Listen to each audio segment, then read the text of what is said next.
بسم اللہ الرحمن الرحیم یا بنی آدم قد انزلنا علیکم لباسا یواری سوآتکم وریشا ولباس التقوی ذلک خیر سبحان ربک رب العزت عما یصفون وسلام علی المرسلین والحمد للہ رب العالمین اللہم صل علی سیدنا محمد وعلی آل سیدنا محمد وبارک وسلم اللهم صل على سيدنا محمد وعلى آل سيدنا محمد وبارك وسلم اللهم صل على سيدنا محمد وعلى آل سيدنا محمد وبارك وسلم۔ اللہ تعالیٰ نے انسان کو اشرف المخلوق بنایا اور اس کو ساری مخلوق پر برتری عطا فرمائی۔ جہاں اللہ پاک نے انسان کو بہت ساری خوبیاں عطا فرمائی ہیں اور اس کو اشرف المخلوق بنایا، ساری کائنات کے اندر اس کو مخدوم بنایا، اور سورج جیسی چیز کو، چاند جیسی مخلوق کو اللہ پاک نے انسان کا خادم بنایا، تو جہاں اس کو بہت ساری خوبیوں سے نوازا ہے، ان میں سے خوبی یہ ہے کہ اللہ پاک نے اس کو لباس کی دولت عطا فرمائی ہے۔ دنیا میں کوئی جاندار ایسا نہیں ہے جو لباس پہنتا ہو، بدلتا ہو، دھوتا ہو، استعمال کرتا ہو۔ جتنے بھی جانور ہیں اللہ پاک نے ان کو جو بھی لباس عطا فرمایا ہے وہ ان کا جزو بدن ہے، ان کی کھال ہے، بال ہے، ان کے پر ہیں، بس وہی ان کا لباس ہے، نہ اس کو بدل سکتے ہیں نہ اس کو دھو سکتے ہیں۔ البتہ انسان کو اللہ پاک نے اشرف المخلوق بنایا اور اس کے لیے اللہ پاک نے لباس عطا فرمایا۔ سوال یہ پیدا ہوتا ہے کہ اسلام نے ہمیں ہر چیز کے کھلے اور واضح احکام عطا فرمائے ہیں، تو لباس کے بارے میں کیا ہدایت ہے اور اسلامی لباس کسے کہتے ہیں؟ میں نے اپنے شیخ اول حضرت مولانا سالم صاحب دامت برکاتہ سے پوچھا تھا کہ حضرت اسلام کا لباس کون سا لباس ہے؟ عصر کے بعد کا وقت تھا اور بڑی تفصیل کے ساتھ، بڑی وضاحت کے ساتھ حضرت نے یہ بات فرمائی کہ اسلام کی یہ خوبی ہے کہ اسلام کا کوئی مخصوص لباس نہیں ہے۔ اسلام کی یہ خوبی ہے کہ اسلام کا کوئی مخصوص لباس نہیں ہے، اس لیے کہ اسلام ہم جہت آفاقی مذہب ہے، پوری دنیا میں اس کا چلن ہے ہر جگہ پر۔ تو اگر کسی ایک خطے کے لوگ اپنے جسم کے لباس کی طرف اشارہ کر کے یہ کہیں کہ یہ لباس، حضرت نے اپنی طرف اشارہ کر کے کہا اگر میں یہ کہوں کہ یہ کرتا اسلامی لباس ہے، یہ پاجامہ اسلامی لباس ہے، یہ ٹوپی اسلامی لباس ہے، تو یہ اسلام کے اوپر بڑا ظلم ہوگا، اسلام کے اوپر بڑا ظلم ہوگا۔ اسلام کی خوبی یہ ہے کہ اس کا کوئی خاص لباس نہیں ہے، اس لیے کہ لباس یعنی پوشاک اور کھانا، یہ دو چیزیں ایسی ہیں جس کو انسان اپنے اپنے علاقے کی آب و ہوا، جغرافیوں کو سامنے رکھ کر ترتیب دیتا ہے۔ بہت سے علاقوں کے اندر چاول کھایا جاتا ہے دونوں وقت، بہت سے علاقوں میں ایک وقت چاول کھاتے ہیں، ایک وقت روٹی کھاتے ہیں، بہت سے علاقوں میں دونوں وقت روٹی کھاتے ہیں۔ چاول کبھی مہمان آ گیا مہینے دو مہینے میں تو اس کے اکرام میں، اعزاز میں اس کے لیے بنائے جاتے ہیں تو وہ خود بھی کھا لیتے ہیں۔ غرض یہ کہ کھانا اور لباس یہ جس علاقے کے جیسے موسم، جیسی آب و ہوا، جیسے جغرافیہ ہوتا ہے، اسی اعتبار سے آدمی کو ترتیب دیتا ہے۔ بعض علاقوں کے اندر گرم موسم ہوتا ہے تو وہاں پتلا لباس پہنتے ہیں، بعض علاقوں کے اندر ٹھنڈی زیادہ ہوتی ہے تو وہاں موٹا لباس پہنتے ہیں، بعض علاقوں کے اندر برف باری ہوتی ہے تو وہاں صرف موٹا ہی لباس نہیں بلکہ چمڑے تک کا لباس پہنتے ہیں، بعض علاقوں کے اندر لویں چلتی ہیں، آندھیاں اٹھتی ہیں تو لباس کی وضاحت ایسی ہوتی ہے کہ آدمی پورا کا پورا لباس میں غرق ہو جاتا ہے، لباس میں چھپ جاتا ہے۔ جیسے عرب کے اندر جبے پہنے جاتے ہیں اور سر کے اوپر جو ہے ایک رومال رکھ لیا جاتا ہے جس کو اڑنے سے بچانے کے لیے ایک رنگ سے محفوظ کر لیتے ہیں، جس کو عربی میں اقال کہتے ہیں۔ اقال کے معنی رسی، وہ رسی ہی ہوتی ہے، پہلے زمانے میں رسی باندھ لی جاتی تھی، آج کل کہ وہ جدید زمانے میں وہ بنی بنائی ریڈی میڈ ایک رنگ آتی ہے جس کے دونوں سرے جو ہے گویا لوک ہوتے ہیں، رنگ آتی ہے، اس کو ڈبل کر کے سر پہ منڈ لیتے ہیں، اس کو چڑھا لیتے ہیں تو اوپر کا رومال اڑنے سے بچ جاتا ہے۔ تو آندھی طوفان سے اور ریتیلی ہواؤں سے آدمی کی کپڑے کی وجہ سے، کپڑے میں چھپنے کی وجہ سے اس کی حفاظت ہو جاتی ہے۔ تو غرض یہ کہ لباس اور کھانا پینا ہر آدمی اپنے اپنے علاقے کے جغرافی کے اعتبار سے، موسم کے اعتبار سے ترتیب دیتا ہے۔ اگر اسلام یہ کہتا کہ یہ کرتا، یہ پاجامہ، اس وضاقت کا، اس طرح کا پہننا، جی یہی اسلامی لباس ہے، تو پھر جو لوگ وولن کپڑے پہنتے ہیں، موٹے موٹے کپڑے پہنتے ہیں، یہ چمڑے کا لباس پہنتے ہیں، تو پھر کیا ان کو کیا کہا جائے گا؟ کیا اسلام کی تعریف سے خارج ہیں؟ ان کا لباس اسلامی تعریف سے خارج ہو جائے گا؟ وہ اسلام کی روشن تعلیمات پر عمل کرنے والے نہیں کہلائیں گے؟ البتہ اسلام کی خوبی یہ ہے کہ اسلام نے اپنے ماننے والوں کو لباس کی کچھ حدود بیان کی۔ اول تو سب سے پہلے قرآن پاک میں اللہ پاک نے خود بیان فرما دیا کہ ہم نے لباس تمہارے لیے اس لیے نازل کیا تاکہ تم اس کے ذریعے سے اپنے ان اعضاء کو چھپا سکو جن کا ظاہر کرنا تمہارے لیے باعث عار ہوتا ہے، جن کا تذکرہ زبان پہ کرنا بھی باعث شرم ہوتا ہے، ان اعضاء کو تم چھپا سکو۔ اور دوسرا مقصد اس کا یہ بیان کیا تاکہ تم اس سے زینت حاصل کر سکو۔ تو جب ظاہر ہے کہ اللہ پاک نے انسان کو اشرف المخلوق بنایا تو اس کی وضاحت بھی ایسی ہونی چاہیے کہ جو تمام مخلوق پر اشرف، تمام مخلوق سے بالکل ممتاز ہو۔ تو اسلام نے کچھ حدود مقرر فرمائی ہیں۔ ایک تو یہ کہ مرد حضرات ٹخنوں سے اوپر پہنے، عورتیں ٹخنوں سے نیچے، دونوں ڈھیلا ڈھالا اتنا پہنے کہ بدن کی بناوٹ اور کاٹ تراش نظر نہ آئے، فگر آؤٹ نہ ہو، اور موٹا اتنا ہو کہ اندر سے بدن جھلکتا ہوا نظر نہ آئے۔ پھر سمجھ لیں، مرد حضرات ٹخنوں سے نیچے پہنے، ٹخنوں سے اوپر پہنے، اور عورتیں ٹخنوں سے نیچے پہنے، دونوں ڈھیلا ڈھالا اتنا پہنے کہ بدن کی کاٹ تراش نظر نہ آئے، اعضاء کے نشیب و فراز نظر نہ آئے، اور موٹا اتنا ہو کہ جسم جھلکتا ہوا چمکتا ہوا نظر نہ آئے۔ بس ان تین شرطوں کے ساتھ اب ایک بات اور رہ جاتی ہے کہ جس علاقے میں آپ جو لباس پہن رہے ہیں یہ اس علاقوں کے شریفوں کے مشابہ ہو، شریروں کے، بدخماش لوگوں کے، متکبرین کے مشابہ نہ ہو۔ بس یہ تعریف کر کے اسلام نے ساری دنیا کے اندر رہنے والے انسانوں کو ایک عزت بخش دی، بالخصوص اہل ایمان کو۔ اللہ اکبر کبیرہ۔ آج لباس کے اعتبار سے انسانیت ننگی ہو گئی ہے، لباس پہننے کے باوجود انسانیت ننگی ہو گئی، انسان ننگے ہو گئے۔ ساری دنیا چلے ہم ادھر کو جدھر کی ہوا ہے، پتہ نہیں کس کی تقلید کر رہے ہیں، کس کے پیچھے چل رہے ہیں۔ در حقیقت یہ شیطان ملعون کی چالیں ہیں در پردہ جس کی ہم تابعداری کر رہے ہیں۔ وہ چاہتا یہ ہے کہ ہم بے عزت ہوں، وہ چاہتا یہ ہے کہ ہم ذلت کا لباس پہنیں، وہ چاہتا یہ ہے کہ اللہ پاک نے جو ہمیں عزت کا لباس پہنایا ہے اس کو ہم اتار پھینکیں اور ہم ذلت کا لباس پہنیں۔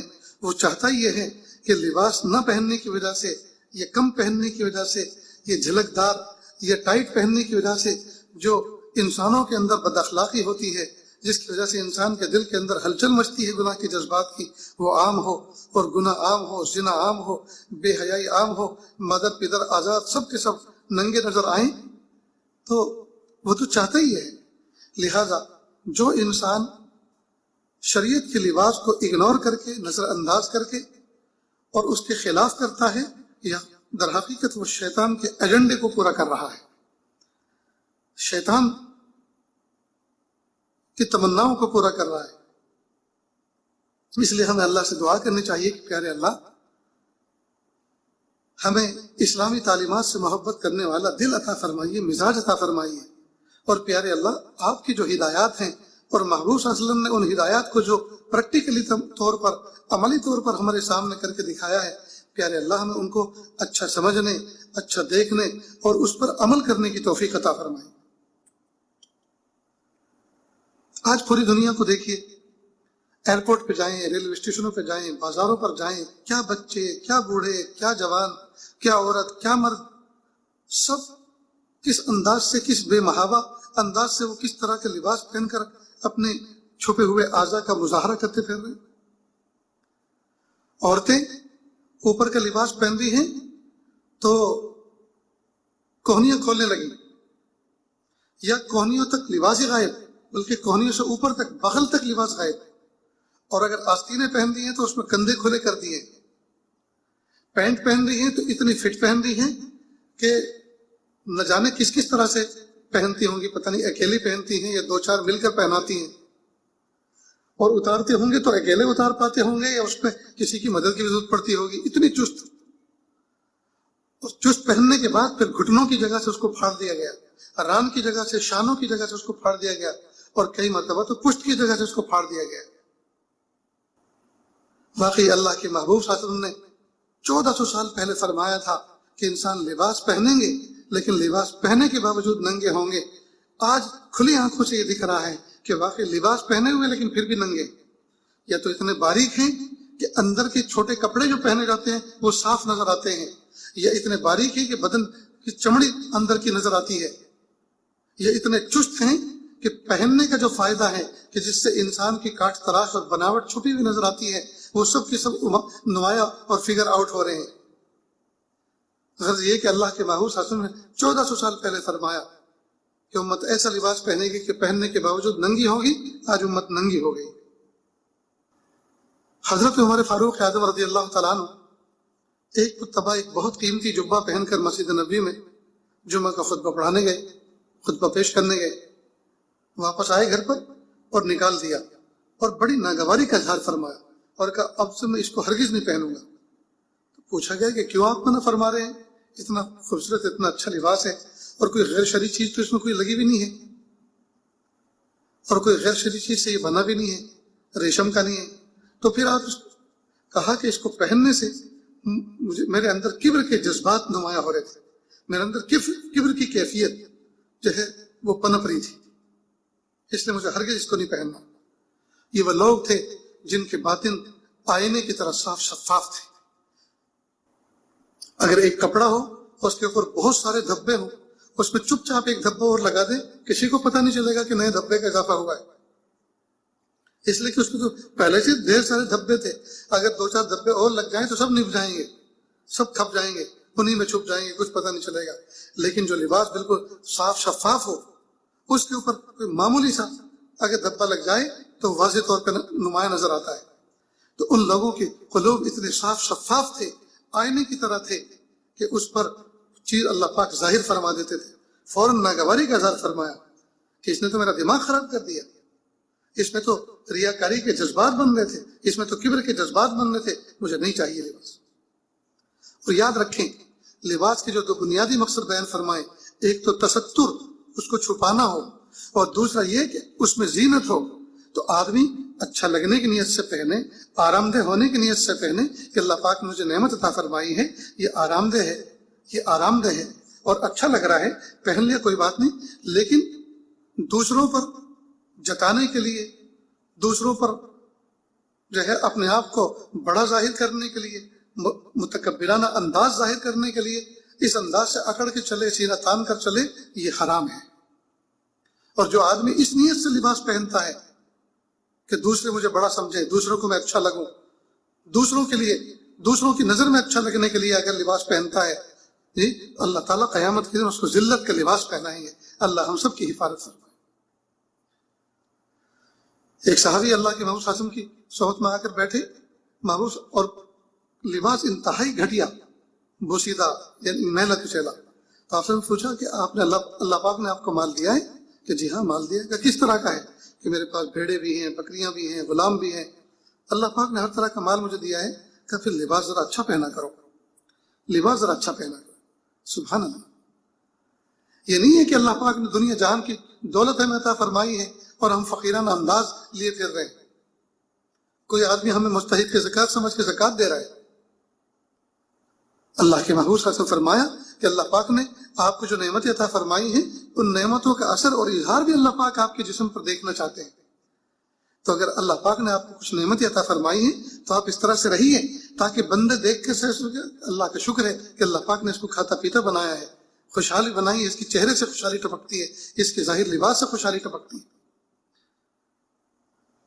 آج کل لوگ اس بات کو سمجھنے میں بہت بڑی غلطی کر رہے ہیں کئی مرتبہ لباس اتنا جو ہے پھٹے پرانا انداز کا ہوتا ہے، اور کئی مرتبہ لباس اتنا پرانا ہوتا ہے، اتنا میلا کچیلا ہوتا ہے، اور آدمی یہ سمجھتا ہے کہ بس اسی میں میرا پردہ ہے۔ نہیں، ہرگز پردہ نہیں ہے، یہ اللہ تعالیٰ کی ایک نعمت کی ناشکری ہے کہ اللہ پاک نے تمہیں خوشحال بنایا ہے، اس خوشحالی کا اظہار تمہارے لباس سے، تمہارے ظاہر سے ہونا چاہیے۔ بہت سے لوگ سمجھتے ہیں کہ بہت اچھا لباس پہنوں گا تو لوگوں کو پتہ چل جائے گا میرے پاس دولت ہے، چوری کر لیں گے۔ تو کیا لباس سے لوگوں کو صرف انداز ہوتا ہے؟ کیسی بے وقوفی کی بات ہے۔ حضرت والا حضوی رحمۃ اللہ علیہ کے پاس ایک ادارے کے محتم آئے اور ایک ادارے کے شیخ الحدیث آئے۔ میں نے اپنے کانوں سے سنا، حضرت نے حضوی میں فرمایا کہ جو شیخ الحدیث صاحب تھے وہ تو ایسے لگ رہے تھے جیسے ناظم مطبخ ہوں، اور جو محتم صاحب تھے ان کے بارے میں بھی حضرت نے کچھ ایسے ہی بتایا کہ نوکر ہے، چپراسی، ایسے کچھ بتلایا۔ کہ جب میں نے ان سے پوچھا کہ آپ کیا کرتے ہیں اور ان کا تعارف نکلوایا ذرا کورے دا، تو پتہ چلا کہ ایک تو مدرسے کے ناظم اور محتم ہے، اور دوسرے جو ہے شیخ الحدیث ہیں۔ ظاہر ہے کہ زبان سے یہ تو نہیں کہا ہوگا کہ میں شیخ الحدیث ہوں، یہ کہا ہوگا کہ میں بخاری شریف پڑھاتا ہوں، میرے ذمہ بخاری کا سبق ہے، تو جو بخاری پڑھاتے ہیں وہ شیخ الحدیث کہلاتا ہے۔ تو حضرت نے عجیب فرمایا، کہا کہ جو شیخ الحدیث تھے وہ تو ناظم مطبخ معلوم ہو رہے تھے، جیسے بھٹیارے ہوں یا مطبخ کا جو نظام چلانے والے ہوتے ہیں تو ان کے کپڑے بھی ایسے میلے کچیلے سے ہوتے ہیں۔ حضرت نے فرمایا، تنبیہ فرمائی کہ دیکھو اللہ پاک نے تمہیں ایک منصب عطا فرمایا ہے، تو اس کی ثقافت تمہارے لباس سے واضح ہونی چاہیے، اس کا وقار تمہارے لباس سے واضح ہونا چاہیے۔ ایسا نہ ہو کہ تمہارے ساتھ میں کوئی آدمی غلط برتاؤ کرے تو تمہارے مرتبے کے خلاف برتاؤ کرے، تو کیوں تم لوگوں کو ایسے دھوکے میں رکھتے ہو؟ معلوم اللہ پاک نے ہم مومنوں کو، اللہ پاک نے اتنی گنجائش عطا فرمائی ہے کہ اللہ پاک نے جو ہمیں نعمتیں عطا فرمائی ہیں، ہم نعمتوں کا شکر اس انداز سے کریں کہ ہم اپنے لباس سے بھی جو ہے لوگوں کو دکھا سکے، بتلا سکے کہ اللہ پاک نے ہمیں نعمت عطا فرمائی ہے، لیکن دکھانے میں کبر کا جذبہ ہرگز نہ ہو، نمائش کا جذبہ ہرگز نہ ہو، دکھاوے کا جذبہ ہرگز نہ ہو، لوگوں کو منہ چڑھانے کا جذبہ ہرگز نہ ہو۔ آج کل بہت سارے لوگ وہ ہیں دنیا میں جو لباس کے ذریعے سے لوگوں پر رعب جماتے پھرتے ہیں، رعب جماتے پھرتے ہیں۔ یہ تکبر کی علامت ہے، یہ پاجامہ ٹخنوں سے نیچے لٹکائے پھرتے ہیں، یہ تکبر کی علامت ہے، یہ تکبر کی علامت ہے۔ اصل خوبی تو انسان کے باطن میں ہوا کرتی ہے۔ عجیب بات، الظاہر عنوان الباطن، ظاہر بھی باطن کا عنوان ہوا کرتا ہے۔ ظاہر کو دیکھ کر انسان کے باطن کا اندازہ ہو جاتا ہے۔ لہذا قرآن پاک میں اللہ پاک نے فرمایا وَذَرُوا ظَاهِرَ الْإِثْمِ وَبَاطِنَهُ، ظاہر کے گناہوں کو بھی چھوڑو اور باطن کے گناہوں کو بھی چھوڑو۔ تو درنگی اسلام نے نہیں سکھائی کہ ہم ظاہر میں کچھ اور ہو اور باطن میں کچھ اور ہو، اور باطن میں کچھ اور اور ظاہر میں کچھ اور ہو۔ نہیں، ہمیں یک رنگی عطا فرمائی ہے کہ ہم ایک جیسے ہوں، جیسا اندر ہو ایسا باہر ہو، جیسا باہر ہو ایسا اندر ہو، اندر کا بھی اچھا اور باہر کا بھی اچھا ہو۔ یاد رکھیں، کئی مرتبہ ہم پھل خریدتے ہیں تو پھل کی جو اوپر کا چھلکا ہوتا ہے، اوپر کی چمڑی ہوتی ہے، کئی مرتبہ وہ داغدار ہوتی ہے۔ یہ علامت ہے اس بات کی کہ پھل اندر سے سڑ چکا ہے، خراب ہو چکا ہے۔ ایسا نہیں ہو سکتا کہ باہر خراب ہو اور اندر خراب نہ ہو۔ ٹھیک اسی طرح اگر انسان کا ظاہر بگڑا ہوا ہے تو یہ علامت ہے اس بات کی کہ باطن بگڑا ہوا ہے، اور ظاہر اگر سنورا ہوا ہے تو چونکہ ظاہر سنورتا ہے باطن کے آرڈر دینے پر، باطن کے کہنے پر ظاہر کے سنورنے کا آرڈر اندر سے آتا ہے۔ اس کا مطلب یہ کہ اندر سنورا ہوا ہے تبھی تو ظاہر سنورا ہوا ہے۔ میں عام طور پر اپنے دوستوں میں، متعلقین میں کہا کرتا ہوں کہ اگر کسی کا دل دیکھنا ہو تو اس کا ٹوائلٹ باتھ روم دیکھ لو، اس کا باتھ روم جتنا صاف ہوگا، ٹوائلٹ جتنا صاف ہوگا، وہاں کا نظام جتنا صاف ستھرا ہوگا، اس سے پتہ چل جائے گا کہ دل اتنا ہی صاف ہے۔ اس لیے کہ یہ اندر صاف ہوتا ہے تبھی تو وہ باہر کو صاف رکھنے کا حکم دیتا ہے۔ جب اندر ہی صاف نہیں ہے تو پھر باہر صاف رہنے کا حکم کہاں سے دے گا؟ اس لیے آج ساری دنیا اعلان کر رہی ہے، ہورڈنگ لگا رہی ہے، اشتہار نکال رہی ہے اور کروڑوں روپے اس پر خرچ کر رہی ہے کہ صفائی ستھرائی رکھو۔ ہمارے ملک میں تو باقاعدہ اس کے نام سے ابھیان چل رہے ہیں، صفائی ابھیان۔ اور معلوم ہے کیا ہوتا ہے؟ صفائی ابھیان کے جب ایڈورٹائز ہوتے ہیں اور حکام اس کے لیے ایک نمونہ پیش کرتے ہیں تو صاف ستھری سڑکوں پر اور وہ بھی مرکز کی سڑکوں پر کچھ کچرا ڈال دیا جاتا ہے، کچھ پتے بکھیر دیے جاتے ہیں، پھر اعلیٰ قسم کے وزراء آتے ہیں صاف ستھرا لباس پہن کر، اور صاف ستھرا لباس پہن کر صاف ستھری جھاڑو سے اس صاف ستھری جو پہلے سے سڑک تھی اس پر تازہ تازہ جو پتے بکھیرے گئے ہیں ان کو صاف کرتے ہیں۔ یہ نام، اس کا نام ہے صفائی ابھیان۔ اسلام نے ہمیں کتنی روشن تعلیمات عطا فرمائی کہ دل کو صاف کرو، باطن کو صاف کرو۔ باطن کو صاف کرو گے تو تمہارا ظاہر بھی صاف ہو جائے گا۔ محبوب صاحب نے فرمایا اپنے آنگن کو صاف رکھو۔ ہر آدمی اپنے آنگن کو صاف کرے گا، تو میں نے اپنا آنگن صاف کیا، میرے گھر کی دیوار سے لگا ہوا دوسرا آنگن ہے، اس نے اپنے آنگن کو صاف کیا، تیسرا گھر اس سے لگا ہوا اس نے اپنے آنگن کو صاف کیا۔ بتائیے سارا کا سارا محلہ صاف ہو جائے گا کہ نہیں؟ الگ سے کسی بھنگی کو، کسی سویپر کو بلانے کی ضرورت ہے؟ ہرگز نہیں۔ ہو گئی صفائی؟ تو پہلے آدمی اپنے باطن کو صاف کرے۔ جب باطن کو صاف کرے گا تو جب صاف ستھرا باطن ہوگا تو ظاہر اس کو گندا نظر آئے گا، ظاہر برا نظر آئے گا۔ تو صاف ستھرا باطن ظاہر میں گندے رہنے والے، ظاہر میں جو گندگی نظر آتی ہے اس کو صاف کرنے کا حکم دے گا۔ تو جب باطن صاف ہوگا تو ظاہر آٹومیٹک صاف ہو جائے گا۔ تو اسلام نے صفائی کی ابتدا اپنے دل سے کی ہے، یہاں سے کی ہے، جبکہ دنیا والے صفائی کی ابتدا سڑکوں سے کر رہے ہیں۔ اپنے دل تک کب تک پہنچیں گے؟ جب زندگی کی شام ہوگی، اور جب یہی پتہ نہیں ہوگا کہ برائی کہتے کسے ہیں، گندگی کہتے کسے ہیں۔ چارپائیوں پہ پڑے پڑے پیشاب کریں گے، پڑے پڑے پاخانہ کریں گے، اور کوئی اور صاف کرے گا۔ میرے پیارے اللہ، باقی سجدے میں سر رکھ کر شکر ادا کرنے کو دل کرتا ہے۔ میرے پیارے اللہ، آپ نے ہمیں کتنا پیارا دین عطا فرمایا، کتنا پیارا مذہب عطا فرمایا، کتنی پیاری پاکیزہ سوچ عطا فرمائی، کتنا پیارا دین عطا فرمایا، کتنی پیاری شریعت عطا فرمائی، اور کتنا آسان ہمارے لیے دین بنایا۔ صفائی ستھرائی ہمارے لیے ایمان کا حصہ بنا دیا۔ النظافۃ نصف الایمان، الطہارۃ شطر الایمان، او کما قال علیہ الصلوۃ والسلام۔ ایک بار اور یاد رکھیں، ہم دنیاوی چیزوں کو ہمیشہ دونوں سائڈ سے اچھا دیکھنا چاہتے ہیں۔ گھر بناتے ہیں تو گھر کا اندر بھی اچھا دیکھنا چاہتے ہیں اور باہر بھی اچھا دیکھنا چاہتے ہیں۔ ایسا نہیں کرتے جب ہم گھر بناتے ہیں تو پلاسٹر اندر کرتے ہیں، باہر نہیں کرتے۔ باہر کی دیواروں کو بھی مزین کرتے ہیں، اندر کی دیواروں کو بھی مزین کرتے ہیں۔ گاڑی خریدتے ہیں تو اس کے اندر کو بھی دیکھتے ہیں، یعنی اس کے انجن سائڈ کو بھی دیکھتے ہیں، اس کے اندر انٹیریئر کو بھی دیکھتے ہیں، اس کے ظاہر کے بھی کلر کو دیکھتے ہیں۔ دونوں چیزوں کو اچھا دیکھنا پسند کرتے ہیں۔ ایک طرف کی اچھائی دیکھ کر کبھی پسند نہیں کرتے، ہمیشہ دونوں سائڈ کی اچھائی دیکھنا پسند کرتے ہیں۔ پھر دوستو، ہم دین کے بارے میں ایک طرف رخ کیسے کر گئے کہ ہم صرف چاہتے ہیں کہ باطن اچھا ہو جائے چاہے ظاہر کیسا بھی رہے۔ نہیں، باطن بھی اچھا رہے اور ظاہر بھی اچھا ہو۔ بہت سے لوگ صرف ظاہر پہ محنت کر رہے ہیں اور باطن کی ذرہ برابر فکر نہیں، اور بہت سے لوگ وہ ہیں جو باطن کی فکر کر رہے ہیں اور ظاہر کی ذرہ برابر فکر نہیں، دونوں غلطیوں پر ہیں۔ حضرت تھانوی رحمۃ اللہ علیہ نے اپنے زمانے میں فرمایا تھا، عجیب بات ہے، عجیب دور آ گیا ہے، جو لوگوں کو اچھا بناتا پھر رہا ہے وہ خود اچھا نہیں ہے، اور جو خود اچھا ہے وہ لوگوں کو اچھا بنانے کی کوشش نہیں کر رہا۔ ہم اپنی زندگیوں سے دو رنگی نکالیں، ہم یک رنگی پیدا کریں، اور ہم اپنے ظاہر کو بھی بنائیں اور اپنے باطن کو بھی بنائیں۔ اور شریعت نے جو واضح تعلیمات ہمیں جن چیزوں کے بارے میں دی ہیں، ہم ان تعلیمات پر خوش دلی کے ساتھ عمل کریں۔ تو اللہ رب العزت نے ہمیں لباس پہننے کی تعلیم عطا فرمائی، اور لباس کے بارے میں محبوب صلی اللہ علیہ وسلم نے حدود و قیود بیان فرما دیے۔ ہمیں چاہیے کہ ہم ان کو فالو کریں، اور اس کے خلاف جو ہے جس میں لباس کا مقصد حاصل نہیں ہوتا، یعنی تنگ پہننے سے، چست پہننے سے، بہت باریک پہننے سے، شارٹ پہننے سے، چھوٹا پہننے سے، لباس کا جو اصل مقصد ہے یعنی ستر عورت، شرم کے اعضاء کو چھپانا، جن مرد اور عورت کے جن اعضاء کو اللہ پاک نے جن کی حدود بتائی ہے کہ ان کو چھپانا ضروری ہے، ان اعضاء کو چھپانا جن کے دیکھنے سے انسان کو اٹریکٹ پیدا ہوتا ہے، کشش پیدا ہوتی ہے، اور برے جذبات اس کے اندر انگڑائی لینے لگتے ہیں، ان اعضاء کو چھپانا، اور چھپانا اس لباس سے چھپانا، اس طرح کے لباس سے چھپانا جیسے کہ ابھی بتایا کہ وہ موٹا اتنا ہو کہ جسم اس میں چمکتا ہوا نظر نہ آئے، وہ ڈھیلا ڈھالا اتنا ہو کہ باڈی فگر آؤٹ نہ ہو، بدن کی جو ہے اتار چڑھاؤ اور کاٹ تراش نظر نہ آئے، اس طرح کے لباس سے اس کو چھپانا۔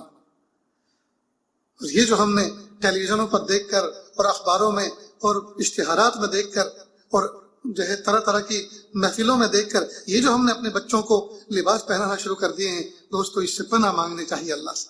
اپنے بچوں کا لباس عام طور پر وہ پہنو جو شرعی اصولوں کے مطابق ہو۔ اگر ٹیلروں سے تعلق ہے تو ان سے کہو کہ بھائی ایسا لباس بناؤ نا جس میں شرعی اصول ہوں، ضابطے ہوں، جی، اور ان کو بتایا جائے کہ شرعی ضابطے یہ ہیں لباس کے. ریڈی میڈ گارمنٹ والوں سے کہو جا کر کہ وہ ایسے لباس اپنی دکان پہ رکھو. کوئی دکان تو ایسی ہو بازار کے اندر جس میں شرعی لباس بکتے ہو, شرعی حدود و قیود کے خیال کو ضابطے کو سامنے رکھ کر جو لباس ڈیزائن کیے جاتے ہوں, کوئی دکان تو ایسی ہو. کئی مرتبہ ہمارے اس ملک میں اور بالخصوص ہمارے اس خطے گجرات میں بہت سے لوگ بیرون ممالک میں رہتے ہیں, افریقہ میں, لندن میں, امریکہ میں, کینیڈا میں. اب وہاں سے وہ اپنے بہت سے غریب رشتہ داروں کے لیے یا جو بچے بڑے ہو جاتے ہیں ان کے چھوٹے لباس جو ہیں ادھر بھیج دیتے ہیں, یا اپنے پہنے ہوئے لباس ادھر بھیج دیتے ہیں. اس میں کئی مرتبہ صدقے کی نیت ہوتی ہے, کئی مرتبہ کسی کی خیرخواہی کی نیت ہوتی ہے, بہت اچھا. لیکن کئی مرتبہ وہ لباس جو ہیں وہ شرعی ضابطے سے ہٹ کر ہوتے ہیں. اور کئی مرتبہ جو ماں اپنے بچوں کو شرعی لباس پہناتی ہے وہ جب دیکھتی ہے تو اس کے منہ بھی وہ بھی رال ٹپکانے لگتی ہے, منہ میں اس کے پانی آ جاتا ہے. اس کو بہت اچھا کپڑا ہے, بہت قیمتی کپڑا, میں اپنی بچی کو پہناؤں گی. یہ پتہ نہیں ہے بچی کو تو قیمتی کپڑا پہنائے گی, لیکن یہ قیمتی کپڑا ضرور ہے, لیکن قیمتی انداز سے بنا کہاں ہے؟ شریعت کے انداز پر, اصولوں کے انداز پر یہ بنا کہاں ہے؟ یہ دیکھو یہ جینس پینٹ ہے, یہ دیکھو چست یہ پجامیاں ہیں, یہ دیکھو چست یہ ٹی شرٹ ہے. یہ کہاں سے جائز ہو سکتا ہے؟ اس لیے اگر اس طرح کے لباس آئیں تو ان کو تکیوں کے کور میں بھر دو, روئی کی جگہ پہ تکیہ بنا کے کام لو, ان کے گدوں میں بھر دو, ان کو کاٹ کے ان کو جھٹکنی میں استعمال کرو, ان کو پوچھے میں استعمال کرو, لیکن اپنے لباس پر پہننے کے طور پہ استعمال نہ کرو, ورنہ دیکھنا اللہ اس کے رسول ناراض ہوں گے. تو ہم لباس کے بارے میں ذرا اس چیز کو سمجھیں. آج نوجوان بچے جینس پینٹ پہنے ہوئے ہیں. ارے کس نے تمہیں پاجامہ پہننے سے منع کیا ہے؟ کرتا پہننے سے کس نے تمہیں منع کیا ہے؟ سر پہ ٹوپی رکھنے سے کس نے منع کیا ہے؟ سکھ 1 کلومیٹر 2 کلومیٹر دور سے نظر آتا ہے کہ سکھ آ رہا ہے, اس کی وضاحت اس کی باڈی لینگویج ایسی ہے بتاتی ہے کہ سکھ ہے. آج تک عیسائیوں نے, یہودیوں نے, یعنی یورپ کے رہنے والوں نے آج تک عربی لباس نہیں پہنا ہوگا, کرتا پاجامہ نہیں پہنا ہوگا جو مسلمانوں کی جو ہے جس سے تشخص معلوم ہوتا ہے, مسلمانوں کی پرسنالٹی جس سے معلوم ہوتی ہے, آج تک نہیں پہنا. لیکن ہم ہیں کہ ہم ان کے غلام بنے ہوئے ہیں, فکری اور ذہنی غلام بنے ہوئے ہیں.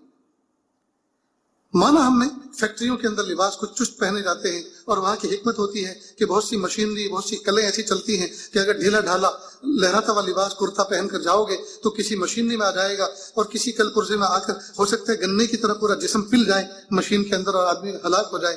تو اس جگہ پر خاص قسم کے لباس پہنائے جاتے ہیں, یہ چست لباس پہننے کو کہا جاتا ہے. تو وہ ایک مجبوری ہے, ضرورت ہے, اسلام نے اس کی گنجائش دی, اجازت دی ہے, وہاں پہنے. بلکہ میں سمجھتا ہوں فقہ سے اگر پوچھا جائے تو فقہ والے بتائیں گے کہ وہاں پہننا تو یہ لباس پھر وہاں واجب اور فرض ہو جاتا ہے, اس لیے کہ جان بچانا فرض ہے. لیکن جب آپ فیکٹری سے آگے, جاب شاپ سے آگے اپنے گھر پر ہیں, تو اب جو ہے آپ جینس پینٹ پہن کر گھر میں بیٹھے ہوئے ہیں, بیڈ روم میں بیٹھے ہوئے ہیں. یہ کہاں کی مصیبت ہے؟ کیا گرمی نہیں لگتی؟ کیا دقت نہیں ہوتی؟ کیا کھجلانے میں پریشانی نہیں ہوتی؟ اور چست لباس میں اگر کوئی کان کھجورا چوہا گھس گیا, کیا اس کے نکالنے میں پریشانی نہیں آئی؟ اس لیے مومنوں کو چاہیے کہ وہ اسلامی تشخص والا لباس پہنے, جس کے پہننے سے پتہ چلا کہ یہ اہل ایمان ہے. ڈھیلا ڈھالا کرتا ہو, ڈھیلا ڈھالا پاجامہ ہو, سر پہ بہترین ٹوپی ہو, دور سے معلوم ہو کہ یہ مسلمان ہے. اللہ تعالیٰ سے دعا ہے کہ اللہ رب العزت ہمیں اسلام کی روشن تعلیمات پر کھلے دھلے انداز سے محبتوں کے ساتھ عمل کرنے کی توفیق عطا فرمائے. وآخر دعوانا ان الحمد للہ رب العالمین. بسم اللہ الرحمن الرحیم. الحمد للہ رب العالمین الرحمن الرحیم مالک یوم الدین. ایاک نعبد و ایاک نستعین. ایاک نعبد و ایاک نستعین. ایاک نعبد و ایاک نستعین. اهدنا الصراط المستقیم صراط الذین انعمت علیہم غیر المغضوب علیہم ولا الضالین. اللہ جی, ہم ظاہر میں آپ کے بندے اور بندیاں ہیں, حقیقت میں نہایت گندے ہیں. اللہ ہمارے دلوں کی گندگی کو دور فرما, ہمیں اپنی بندگی کا سلیقہ عطا فرما, شرمندگی والے کاموں سے ہماری حفاظت فرما, برے دن سے, بری بات سے, بری رات سے, برے انجام سے ہماری حفاظت فرما, سوء خاتمہ سے ہماری حفاظت فرما. اللہ جی, پیر کے ناخن سے لے کے سر کے بال تک گناہوں میں ڈوبے ہوئے ہیں, معصیت میں جکڑے ہوئے ہیں. میرے پیارے اللہ, ہمیں معاف کر دیجئے, ہمیں پاک کر دیجئے, ہمیں صاف کر دیجئے. کہ اللہ ہمیں ظاہر کا تقویٰ بھی عطا فرما, باطن کا تقویٰ بھی عطا فرما, ظاہری نظافت بھی عطا فرما, باطن کی طہارت اور پاکیزگی بھی عطا فرما. میرے پیارے اللہ, ہمارے ظاہر و باطن کو یک رنگ بنا دیجئے. کہ اللہ ہمارے ظاہر کو باطن سے اچھا اور باطن کو ظاہر سے اچھا بنا دیجئے. اللہ جی, زندگی کا قیمتی حصہ غفلتوں میں گزر گیا، گناہوں میں گزر گیا، نافرمانیوں میں گزر گیا۔ اللہ جی اب نہیں پتا زندگی کے کتنے دن بچے ہیں، اللہ جی لگتا یہ ہے پتہ نہیں جو دن گزر گئے وہ زیادہ گزر گئے یا جو بچے ہیں وہ زیادہ بچے ہیں۔ اللہ جی لگتا تو یہی ہے جو گزر گئے وہ زیادہ گزر گئے اور جو بچے ہیں وہ تھوڑے سے بچے ہیں۔ اب تھوڑے دنوں کے اندر گزرے ہوئے کی تلافی بھی کرنی ہے اور آئندہ کی تیاری بھی کرنی ہے، جو ہمارے لیے بڑا مشکل کام ہے، ناممکن ہے۔ اللہ جی آپ ہمارے لیے عمل فرما دیجئے نا کہ آپ ہمارے سیئات کو، ہمارے گناہوں کو نیکیوں سے بدل دیجئے، نیکیوں سے بدل دیجئے، نیکیوں سے بدل دیجئے۔ میرے پیارے اللہ آپ کے لیے بدلنا کوئی مشکل نہیں ہے۔ آپ نے ہمارے کالے بالوں کو سفیدی سے بدل دیا نا۔ پیارے اللہ کالے بالوں کو سفید کرنا کتنا مشکل کام ہے۔ میرے پیارے اللہ آپ نے پرماننٹ سفید کر دیا، آپ نے ہمارے کالے بالوں کو سفید کر دیا۔ جس طرح سے بالوں کی سیاہی کو سفیدی سے بدل دیا، اللہ ہمارے دلوں کی سیاہی کو سفیدی سے بدل دیجئے، ہمارے اعمال کی سیاہی کو سفیدی سے بدل دیجئے۔ میرے پیارے رب تنہائی میں بیٹھ کر کبھی اپنا محاسبہ کرتے ہیں اور ماضی کی کتاب زندگی کے اوراق پلٹتے ہیں کہ اللہ ایک ورق بھی تو ایسا نہیں ہے جو صاف شفاف ہو، کہ اللہ سب کالے کالے ہو چکے ہیں، کہ اللہ کتاب زندگی کے سارے ورق سیاہ ہو چکے ہیں۔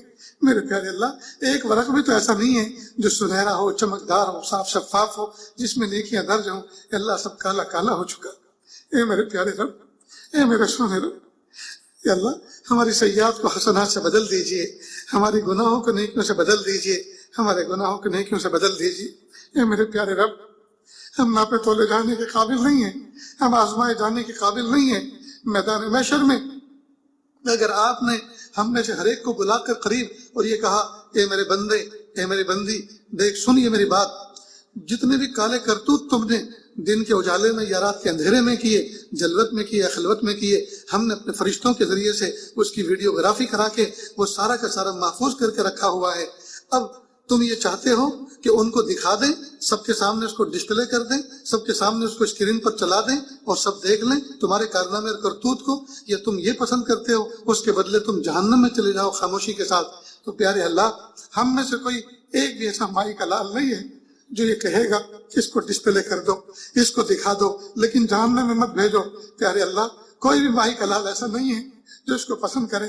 ہر آدمی کہے گا نہیں اللہ جب دنیا میں چھپا کے رکھا تو چھپا کے رکھیے، ہم جہنم میں چلے جاتے ہیں اس کے بدلے، ورنہ تو اگر دکھا دیا ماں کے سامنے بڑی رسوائی ہو جائے، باپ کے سامنے بہت بڑی رسوائی ہو جائے گی، شیخ و مرشد کے سامنے بہت بڑی رسوائی ہو جائے گی، استاد کے سامنے بہت بڑی رسوائی ہو جائے گی، شاگردوں کے سامنے بہت بڑی رسوائی ہو جائے گی۔ چھوٹی چھوٹی بچیاں دیکھ کر کہیں گی میرے ابو اتنے پیارے ہو کر دنیا میں ظاہر میں تو اتنے اچھے نیک بنے پھرتے تھے اور تنہائیوں میں ایسے ایسے گناہ کرتے تھے۔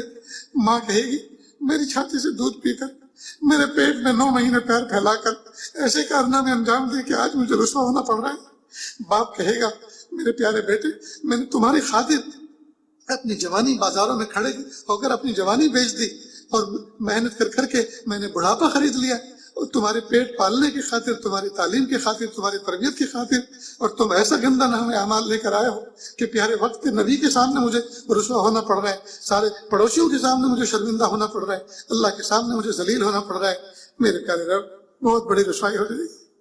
اللہ جی جب آپ نے ہمارے ظاہری شرم و حیا کو چھپانے کے لیے پیارے اللہ آپ نے ہمارے جسم کے اوپر لباس کا پردہ ڈالا ہے کہ اللہ اس سے ہمارے آپ نے شرم کے اعضاء کو چھپا لیا ہے۔ میرے پیارے اللہ 70 کی چادر دنیا میں ڈال کے رکھی ہے اور آخرت میں بھی میدان محشر میں بھی ڈال کے رکھی ہے۔ میرے پیارے اللہ ہم اس قابل نہیں ہیں، اللہ جی قابل نہیں ہے کہ اللہ ہماری چادر ہٹا دی جائے اور سب دیکھ لیں، ہم اس کو انگیز کر لیں، برداشت کر لیں۔ میرے پیارے اللہ آپ ہمیں معاف کر دیجیے، معاف کر دیجیے، معاف کر دیجیے، معاف کر دیجیے، معاف کر دیجیے۔ اللہ جی پوری امت کو معاف کر دیجیے، پوری امت کو معاف کر دیجیے، پوری امت کو معاف کر دیجیے۔ آج محبوب صلی اللہ علیہ وسلم اس روئے زمین پر ہوتے آپ کو کیسے کیسے مناتے، کیسے کیسے آپ کا مناتے، کیسی کیسی مناجات کرتے۔ اللہ جی آج محبوب دنیا میں نہیں ہے، پردہ فرما گئے۔ میرے پیارے رب محبوب کی نسبت ساتھ میں ہمارے لگی ہوئی ہے۔ میرے پیارے اللہ ان کی سنتوں کی نقل کرنے کی کوشش کر رہے ہیں، اللہ ان کی تعلیمات کو پہنچانے کی نقل کرنے کی کوشش کر رہے ہیں۔ اللہ قبول کر لیجیے، اللہ قبول فرما لیجیے، اللہ جی قبول فرما لیجیے، اللہ جی معاف کر دیجیے، اللہ جی معاف کر دیجئے، پوری امت کو معاف کر دیجئے، پوری امت کو معاف کر دیجئے۔ اللہ جی راضی ہو جائیے، اور ایسے راضی ہو جائیے پھر کبھی ناراض نہ ہونا، پھر کبھی ناراض نہ ہونا، پھر کبھی ناراض نہ ہونا۔ اللہ جی ہم نے پوری زندگی میں ایسے رمضان تو کبھی بھی نہیں دیکھے۔ اللہ آج 13 دن ہو گئے، لوگ مسجدوں سے محروم ہیں، مسجد کی جماعت کی نمازوں سے محروم ہیں، جمعہ کی نماز سے محروم ہیں۔ میرے پیارے بھائی، یقیناً آپ کے ساتھ میں کوئی فرق نہیں، اللہ آپ کی شان میں کوئی فرق نہیں، لیکن اللہ ضرورت تو ہمیں ہے کہ اللہ مسجد کھولنا آپ کی ضرورت نہیں ہے، اللہ ہماری ضرورت ہے۔ لوگ بازار کھولنے کی بات کر رہے ہیں، ہمیں بازار کی ضرورت نہیں ہے، ہمیں تو مسجد کھولنے کی ضرورت ہے، مسجد کھولنے کی ضرورت ہے۔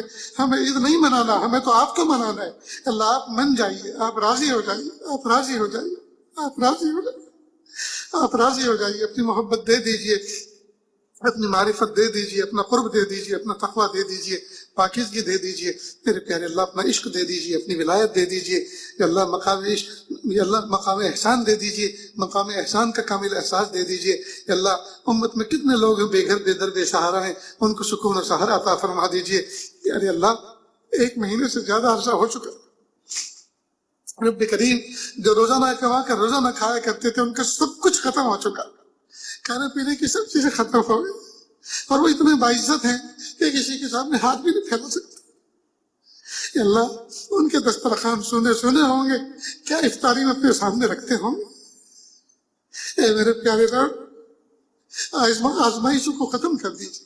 یا اللہ آزمائش کی، یا اللہ جیسے آج کے روزے کی شام ہونے جا رہی ہے، یا اللہ آزمائشوں کی شام کر دیجیے، آزمائشوں کی شام کر دیجیے، آزمائش کی شام کر دیجیے۔ میرے پیارے اللہ حالات نارمل کر دیجیے۔ میرے پیارے اللہ دنیا کے انسان یا اللہ آپ کی اس کی تازیانہ عبرت کو نہ سمجھ سکے، جند من جنود اللہ کو نہ سمجھ سکے، آپ کی قدرت کو نہ سمجھ سکے۔ انہوں نے تو یا اللہ آپ کی ایک مخلوق آپ نے ظاہر فرمائی دنیا میں، سارے انسان اپنے اپنے زاویے میں آ گئے تھے، گناہ چھوڑ دیے تھے، شراب خانے بند ہو گئے تھے، قہوہ خانے بند ہو گئے تھے، زنا خانے بند ہو چکے تھے، سب پہ تالا لگ گیا تھا۔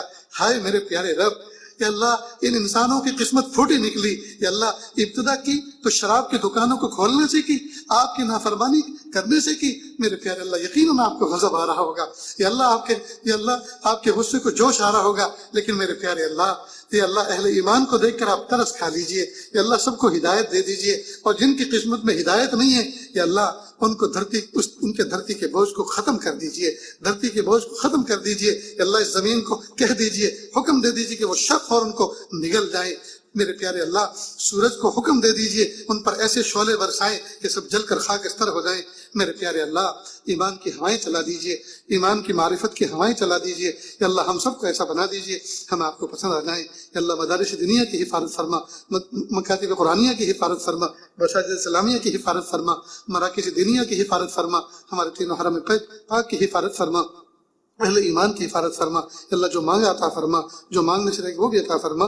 اللہ جی مانگنا نہیں آتا، بن مانگے عطا فرما، مانگنے کا ڈھنگ و سلیقہ عطا فرما۔ وصلی اللہ تعالی علی خیر خلقہ محمد و آلہ و اصحابہ اجمعین برحمتک یا ارحم الراحمین۔